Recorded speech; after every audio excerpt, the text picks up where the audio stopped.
In this video, I'm going to be renting a Tesla Model 3 from Hertz in order to take a business trip to Lewisville, Texas from my hometown in Charlotte, North Carolina. Lewisville is just a little bit north of Dallas, and I live just a little bit north of Charlotte. Total miles is a bit over 1,000 miles. I'm of the opinion that instead of hopping on an airplane and dealing with the hassle of parking a car, getting through the checkpoints, and renting a car once I get to my final destination, it makes more sense financially and planning wise to just simply drive there. So this is about the furthest distance I would pull a stunt like this.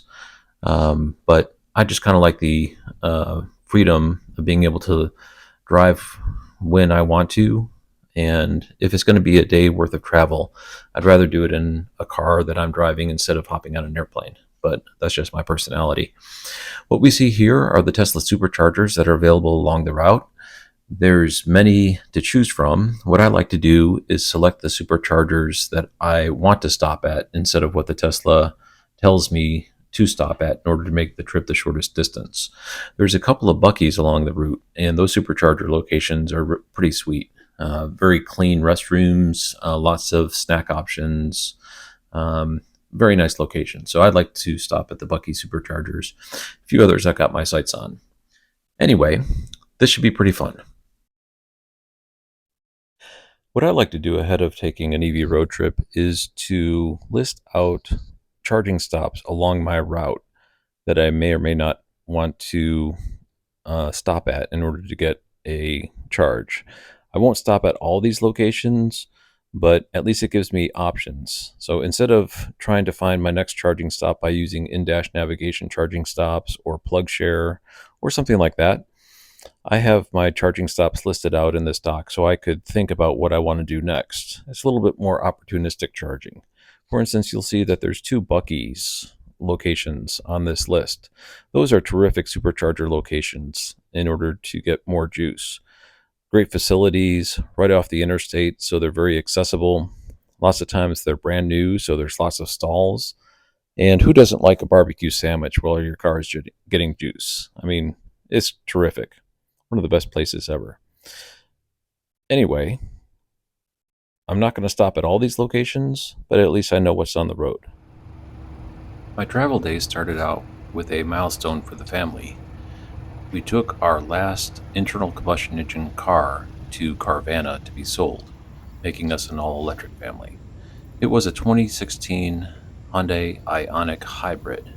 It was a good car. It had 111,000 miles and it served us well, but we needed to recover the funds in order to help pay for my son's college. He just was brought to college this past semester. Regardless, we're now a 100% electric family, which is very exciting for us. After we dropped the car off at Carvana, picked up the check, we went to go to Hertz and pick up the Tesla Model 3 standard range. It's a 2023 and is perfect for what I needed to do, which was just a quick business trip to and from, and very practical vehicle in order to do what I need to have done.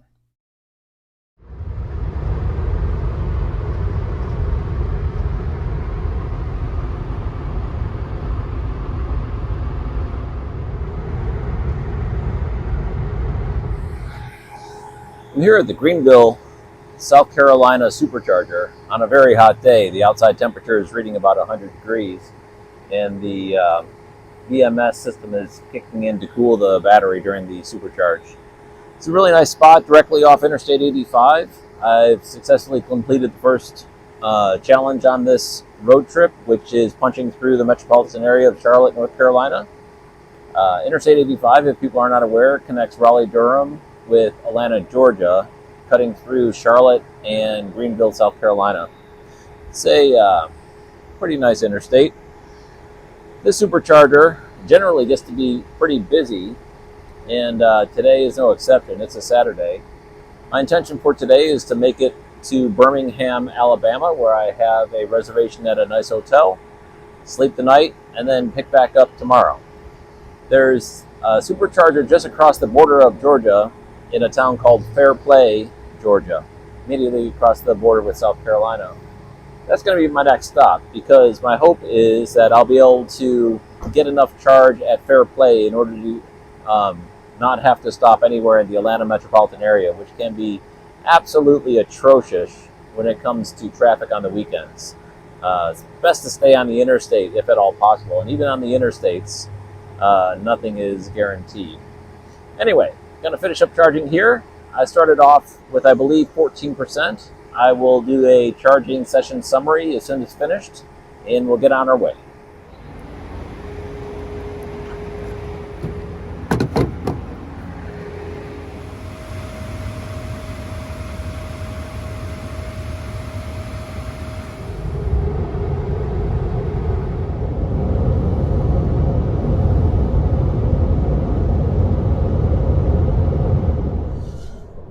Just to give some background on this trip, early last week, I was asked kind of spur of the moment to go to Dallas to support technically an event that's occurring. And there's a new piece of equipment going in that I'm subject matter expert for, so it just made sense for me to go. And instead of hopping on a plane, as I already mentioned, I prefer to drive. Hertz has the ability to rent Volvos or Teslas if you want to select an electric car. And I'm always going to select an electric car for many reasons I'm not going to go over here. But for this trip, I chose the Tesla. And for me, it's an easy choice. Let me explain my reasoning. Currently, charging infrastructure is fractured between the North American Charging Standard, currently owned and operated by Tesla superchargers exclusively, except for AC charging. But on road trips, you need DC fast chargers. So that's the Tesla supercharger network, currently only open to Teslas. And then the CCS for everyone else. When you're in the business of covering miles in a no-nonsense fashion like I am on this trip, the supercharger network is really, without question, the easier one to do. I was a Tesla owner prior to the two cars that we currently have, which are two non-Teslas. And once you get that experience, it's unequivocal that the Tesla supercharger network is the way to go for road tripping, at least currently. Now, that was my assumption, and it is still truthful. However, I picked up the car, didn't have a full charge. I'm like, oh, I'll just stop by a supercharger and top off before I hit the road. And I came into a supercharger that was fully occupied in northern Charlotte, which was unusual in and of itself.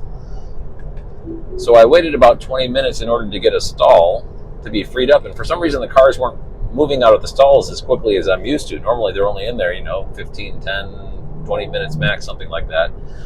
But they were just kind of camped there. I'm like, why are all these cars camped there? And when I pulled in and plugged in, I was only getting 24 kilowatts. So it was a derated station, probably multiple chargers, and one of the chargers was offline. So all the stalls were getting fed by one charger or something silly like that. So I unplugged, and I actually knew of another supercharger that wasn't too far away. It was a 15-minute drive, and I went there and I plugged in, and I was getting 150 kilowatts right off the bat. So, being said that Tesla superchargers are the best, they still are not perfect. That was actually my first experience of a Tesla supercharger that was A, fully charged, and B, derated. A very unusual experience. So I just came off the supercharger in Greenville, South Carolina, that I have visited many times as a previous Tesla owner on Interstate 85. It's a very convenient location to stop immediately off the interstate when you're going to and from Atlanta. And the next one also I like because it's far and away from every form of chaos that is the Atlanta metropolitan area. So I like to fill up before going into Atlanta and then just sail on through without having to stop. Regardless, I wanted to give the backstory on this trip, and if there is a distance crushing road trip that's needed and you want to do it electric, in my opinion, really there is no other way besides going in a Tesla, at least until the spring of 2024 when the supercharger network gets opened up. So I'm in this Tesla Model 3, cruising down 85, headed towards Fairplay, South Carolina to the supercharger there. See you then. I'm here at the Fairplay, South Carolina. I thought it was Georgia, but it's actually South Carolina supercharger. The Georgia border is just a little bit that way. At a Travel Centers of America, very nice facility. It's got a travel center. It's got a little restaurant tied on to it. Ton of superchargers, and immediately off the interstate. So I definitely like this versus the supercharger locations that are available in Atlanta, of which there's over 20 locations, not 20 superchargers, 20 locations of superchargers in the Atlanta metropolitan area, which is just ginormous. So many superchargers in Atlanta, but most of them are swarmed, and the traffic is horrible. So I don't like to go off my route if at all possible. So I'm going to try to see if I can't punch through Atlanta. So I've been watching videos. There was a Transport Evolved News video that dropped referring to EV FUD. And apparently what's going on is with the upcoming presidential election, there are media outlets banging the drum that EVs are evil and a Democrat nanny government is forcing us to accept them. And if you vote Republican, then you won't have to buy an EV. And all the suffocating nanny government that's occurring from the Democrats will go away. Apparently that's the narrative that's being put out there and a lot of people are subscribing to. For the record, I'm a Republican, Christian fundamentalist as far as spiritual beliefs go, and EV enthusiast. I'm not an EV enthusiast because of my political beliefs or my spiritual beliefs. I'm an EV enthusiast because, in my opinion, it just makes rational sense. I don't have to go to gas stations. I don't need oil changes. My cars don't break down as much. They're a ton of fun to drive. It has nothing to do with politics. It has nothing to do with religion. And I do believe that there is a Democratic narrative on the counter side that does say that the decarbonation of the planet is necessary with the adoption of electric vehicles. And that may or may not be true. And I recognize that President Biden is likely his motives are well placed, and he's a good-hearted individual trying to do his part for the decarbonization of the planet and handing over to the next generation a world which was well tended for by accelerating EV adoption with the Inflation Reduction Act and NEVI compliant locations, as well as tax credits and many other incentives. But be that as it may, I'm not an EV enthusiast because I'm a Republican, and I don't demonize Democrats for trying to accelerate EV adoption either. I think it just makes great sense. If everyone drove an EV, I think we'd be better off. This morning, I was handing over the keys to the last internal combustion engine car me and my wife will ever own. But prior to that, my son, who was the previous driver, didn't leave much gas, so I had to swing by a gas station and put $5 in it. And boy, I tell you what, I took that handle out of the dispenser, and the smell of gas hit me in the face for the first time in a couple of years. And I'm like, how did this ever become acceptable? This is disgusting. I charge in my garage. It's super convenient. That whole concept of going to a gas station just doesn't exist for me. Anyway, I'm going to go in, get some dinner. It's dinner time. Car's charging. Going to try to get up to 100%. It says I got 25 minutes. The problem with the Teslas is they charge so damn fast with this battery chemistry and the preconditioning combining. You barely have time to go in and go to the bathroom and come back. So I don't know if I'm going to have time for a meal. I might just hop on the road and go a little bit further down and get drive-through fast food or something, because the Tesla is burning up to high percentage. I'm already at 60%. Holy crap. I pulled in here at 20%. I set up the camera. I talked to you good folks, and I'm already at 60%. This is really amazing technology. Anyway, sorry for the ramble. We're going to get on with the previous programming of EV road trip from Charlotte to Dallas.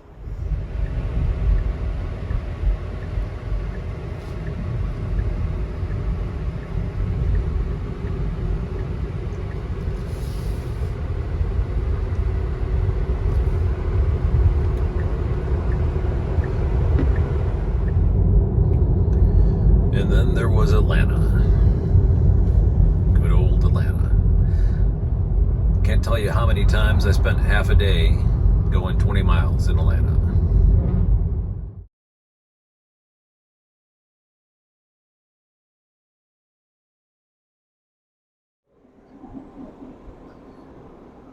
So after fighting traffic for about an hour, I made it through the heart of Atlanta and am now on Interstate 20 headed towards Birmingham. My goal for tonight is to make it to the Buc-ee's just east of Birmingham, Alabama, do a final fill up for tomorrow's start of the trip. Probably get some food at Buc-ee's. I mean, if I'm going to be going in there, might as well get either some fudge, some beef jerky, or maybe a barbecue sandwich. They also have these really good Rice Krispie treats, and I'll take you all through a video tour once I get there. After that, spending the night in downtown Birmingham at a hotel, getting on the road again in the morning. Ladies and gentlemen, welcome to Buc-ee's.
Goal for today is to finish the trip, which goes through some pretty straight and narrow stretches of Interstate 20 connecting Birmingham, Alabama with Dallas, Texas.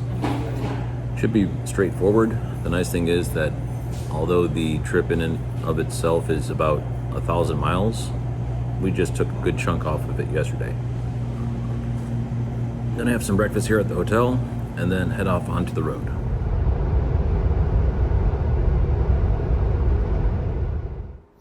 I'm here at the Tuscaloosa, Alabama supercharger in the town of Cottondale, Alabama. This section of the United States, which is known as the Deep South, is very difficult to do EV road tripping in. In fact, if you're not in a Tesla, it's just about impossible. Kyle Connor recently had a EV road trip through this section of the country about 2 months ago in a Porsche Taycan, and he almost didn't make it. What saved him was a DC fast charger at a dealership that he came across, but he was right up there against the edge of the envelope in order to being able to make it. In a Tesla, it's not too bad. There are superchargers along interstates, and the Interstate 20 corridor going through Alabama, Mississippi, and the Texarkana section of the country does have sufficient superchargers in order to make it. In fact, there's more than I need. So I won't be stopping at all of them. This one is a good one because I'm just filling up close to 100% to get a good boost to the start of the day.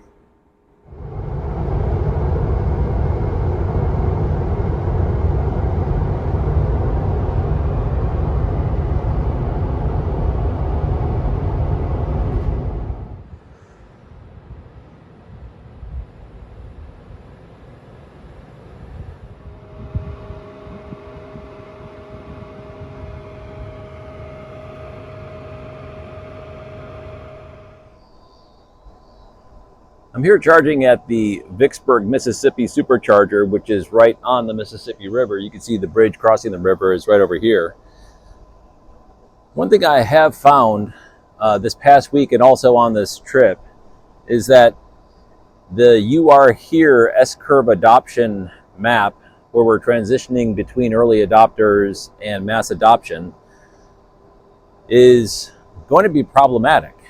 Last week I was at a CCS charging station and a Tesla pulled up. The driver got out. They took the cable. They opened their charge port door and were surprised that it didn't fit.